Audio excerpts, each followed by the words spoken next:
శ్రీశైలం వెళ్లే మల్లన్న భక్తులకు శుభవార్త.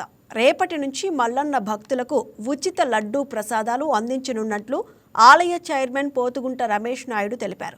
స్పర్శ దర్శనం చేసుకునే భక్తులకు 2 లడ్డూలు, అతి శీఘ్ర దర్శనం చేసుకునే వారికి 1 లడ్డూ ఉచితంగా అందజేస్తామని చెప్పారు. అలాగే గోకులం ప్రాంతాన్ని ఆధునికీకరిస్తున్నామన్నారు. కొత్త డొనేషన్ కౌంటర్, చైర్మన్ ఛాంబర్, ఉచిత లడ్డూ ప్రసాద కౌంటర్, కైలాస కంకణ కౌంటర్లను కూడా ప్రారంభిస్తున్నట్లు చైర్మన్ రమేష్ నాయుడు వివరించారు.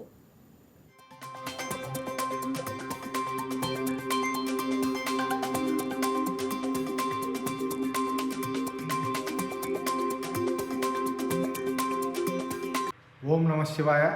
శ్రీ మాత్రే నమః. గత బోర్డు సమావేశంలో తీసుకున్న నిర్ణయాలకు అనుగుణంగా ఈ నెల 1వ తారీఖున 500 టికెట్లు తీసుకున్న భక్తుడికి 2 ఉచిత లడ్లు, అలాగే 300 టికెట్ తీసుకున్న భక్తునికి 1 లడ్డు 1వ తారీఖున ప్రారంభించబోతున్నాం. అలాగే ఆలయం లోపల శ్రీ గోకులం ఆధునీకరణ పనులకు శ్రీకారం చుట్టుతున్నాం. డొనేషన్ కౌంటర్ భక్తుల కోసం ఒకటి ప్రారంభించబోతున్నాం 1వ తారీఖున.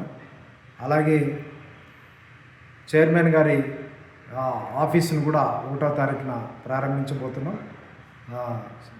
ఈ కంకణాలు, స్వామివారి భక్తులకు కంకణాల కోసం కంకణాల కౌంటర్ను కూడా 1వ తారీఖు నుంచి ఈ 5 కార్యక్రమాలు అమల్లోకి వస్తున్నాయి.